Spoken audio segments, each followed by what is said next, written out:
Hello बच्चों, let's read this question. The question says a paraglider is flying horizontally at a constant speed. Assume that only two forces act on it in the vertical direction.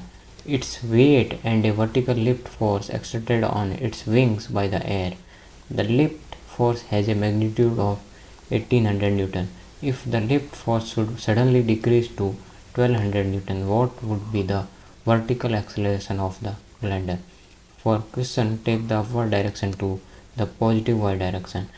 तो option दिए हुए हैं A -0.67 metre per second square, B -3.3 metre per second square, C -4.9 and D -6.6 metre per second square.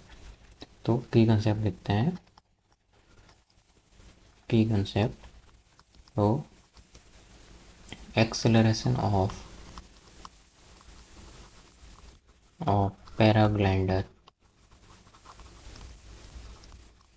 Flying under gravity force काम कर रहा है,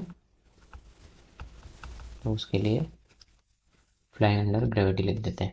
तो पहले कहा गया है कि ये कांस्टेंट स्पीड से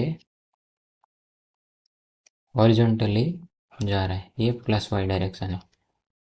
और ऊपर जो फोर्स लग रहा है L equal to lift force 1800 newton, और नीचे लग रहा है W इक्वल टू इसका मास लेट से mg, तो mg, तो ये इक्विलिब्रियम में है। तो L इक्वल टू है वेट, तो 1800 इक्वल टू वेट।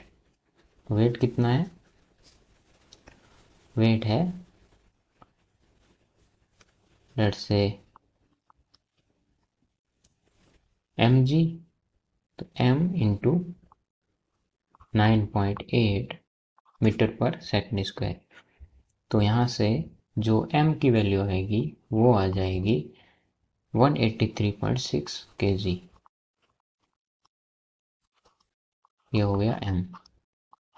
अभी इसको आगे सॉल्व करते हैं। तो अभी कहा गया है कि जो लिफ्ट फोर्स है उसको कर दिया गया है रिड्यूस 1200 न्यूटन, और जो वेट है वो तो 1800 न्यूटन था ही।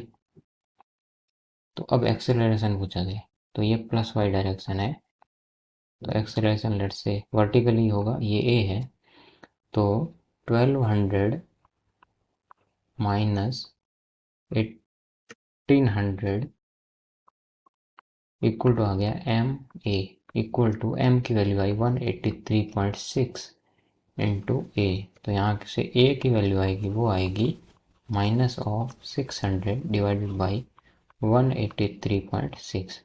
तो जो ए की वैल्यू आएगी वो आएगी ए equal to -3.26 metre per second square, और ये लगभग इक्वल टू है -3.3 मीटर पर सेकंड स्क्वायर। तो ऑप्शन देख लेते हैं।